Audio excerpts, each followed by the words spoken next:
ஆண்டவராகிய இயேசு கிறிஸ்துவின் நாமத்தில் என் அன்பின் வாழ்த்துக்கள். இந்த நாளின் தியானத்துக்கு தெரிந்து கொள்ளப்பட்ட வேத பகுதி எரேமியா 17ஆம் அதிகாரம் 7-8. கர்த்தர் மேல் நம்பிக்கை வைத்து கர்த்தரை தன் நம்பிக்கையால் கொண்டிருக்கிற மனுஷன் பாக்கியவான். அவன் தண்ணீர் அண்டையிலே நாட்டப்பட்டதும் கால்வாய் ஓரமாய் தன் வேர்களை விடுகிறதும் உஷ்ணம் வருகிறதை காணாமல் இலை பச்சையாய் இருக்கிறதும் மலை தாழ்ச்சியான வருஷங்களிலும் வருத்தமின்றி தப்பாமல் கனி கொடுக்கிறதுமான மரத்தை போல் இருப்பான். எனக்கு அன்பான தேவனுடைய பிள்ளைகளை, கர்த்தர் மேல் நம்பிக்கை வைக்கிற மனுஷன் எப்படி இருப்பான் என்று இந்த வசனம் எரேமியா தீர்க்கதரிசிக்கு கர்த்தராகிய ஆண்டவர் வெளிப்படுத்தி கொடுக்கிறார். கர்த்தர் மேல் நம்பிக்கை வைத்து கர்த்தரை தன் நம்பிக்கையை கொண்டிருக்கிற மனுஷன் பாக்கியவான்.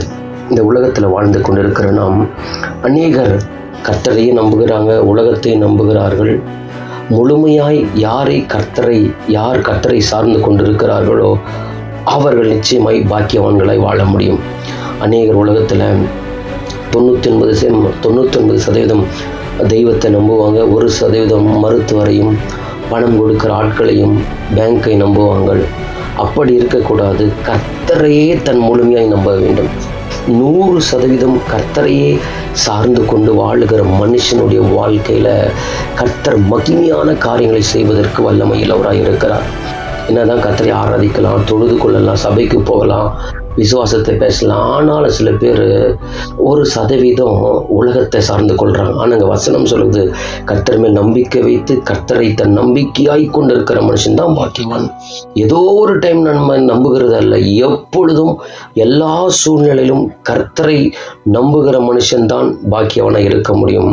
அவன் எப்படி இருப்பான் என்ற வேதம் சொல்லுது, அவன் தண்ணீர் அண்டையிலே நாட்டப்பட்டதும் கால்வாய் ஓரமாய் வேர்களை விடுகிறதும் உஷ்ணம் வருகிறதை காணாமல் இலை பச்சையாய் இருக்கிறதும் மலை தாழ்ச்சியான வருஷங்களிலும் வருத்தமின்றி தப்பாமல் கனி கொடுக்கிற மரத்தை போல இருப்பான்.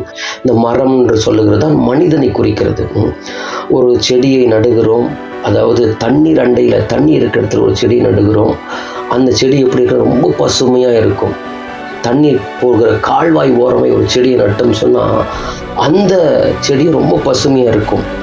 அதுபோல் தான் கர்த்தரை நம்புகிறவன் எப்படி இருப்பான்னா, தண்ணீர் அண்டில் நாட்டப்பட்டதும் கால்வாய் ஓரமாய் வேர்களை விடுகிறதும் உஷ்ணம் வருகிறதை காணாமல் மலை தாழ்ச்சியான வருஷங்களிலும் வருத்தமின்றி தப்பாமல் கனி கொடுக்கிற மரத்தை போல் இருப்பான் என்று வேதம் காண்பித்து கொடுக்கிறது. அப்படின்னா கர்த்தரை நம்புகிறவன் வாழ்க்கையில் எப்படி இருப்பான்னா செழிப்பாக இருப்பான். கர்த்தரை நம்புகிறவன் செழிப்பான் என்று நீதிமொழிகள் சொல்லப்பட்டிருக்கிறது. அப்போ கர்த்தரை நம்புகிற மனுஷன் எப்படி இருப்பான்? வறட்சி வந்தாலும் சரி, உஷ்ணம் வந்தாலும் சரி, மலை தாழ்ச்சி வந்தாலும் சரி, ஆனாலும் அந்த கர்த்தரை நம்புகிற எப்படி இருப்பான்னா வருத்தமின்றி தப்பாமல் கனி கொடுக்கிற மரத்தை போல் இருப்பான். கர்த்தரை நம்புகிற மனுஷனும் அப்படிதான் இருப்பான். எப்படின்னு சொன்னால் உஷ்ணத்தை பார்க்க மாட்டான், மழையே இல்லைனாலும் பிரச்சனை இல்லை. ஏன்னு சொன்னால் கர்த்தரை நம்புகிறவன் நிச்சயமாய் கர்த்தர் அழகாய் நடத்துவார். நிச்சயமாய் கர்த்தர் கைவிடவே மாட்டார். ஆபிரகாம் கர்த்தரை நம்பினான். ரோமர் 4ஆம் அதிகாரம் 21ஆம் வசனம் சொல்லுகிறது, தேவன் வாக்குத்தத்தம் பண்ணினதை நிறைவேற்ற வல்லவராய் இருக்கிறார் என்று முழு நிச்சயமாய் நம்பி தேவனை மகிமைப்படுத்தி விசுவாசத்தில் வல்லவனானான். சரீரம் செத்து போச்சு, கர்ப்பம் செத்து போச்சுன்னு சொன்னாங்க, நம்புவதற்கு ஏதுவில்லை. ஆனால் நம்பிக்கையோடு விசுவாசித்தான், முழு நிச்சயமாய் நம்பினான்.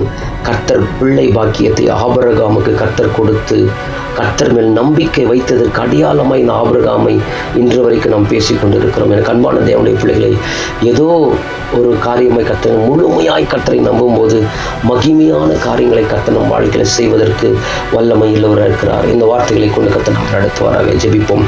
சர்வ வல்லமையுள்ள பரலோக பிதாவே, அப்பா பிதாவே, இயேசு நாமத்தில் மண்டை வருகிறோம். அப்பா பிதாவே, இந்த நாளில் தகப்பனே கர்த்தர் மேல் நம்பிக்கை வைத்து கர்த்தரை தன் நம்பிக்கையை கொண்டிருக்கிற மனுஷன் பாக்கியவான் என்று நீங்கள் சொல்லியிருக்கிறீங்கப்பா.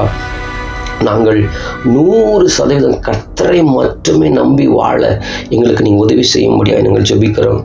உலகத்தையும் மருத்துவரையும் பணம் கொடுக்கிற ஆட்களை நம்புவது ஆண்டவரை நம்புகிறது அல்லப்பா. 100% உம்மை சார்ந்து உம் நாமத்தில் ஜெயம் எடுக்க எங்களுக்கு உதவி செய்யுங்க. எல்லாவற்றையும் பொறுப்படுத்திக் கொள்ளுங்க. நாள் கர்த்தரை கரம் கொடுங்க, நடத்துங்க. இயேசு நாமத்தில் ஜெபிக்க நல்ல பிதாவே, ஆமென்.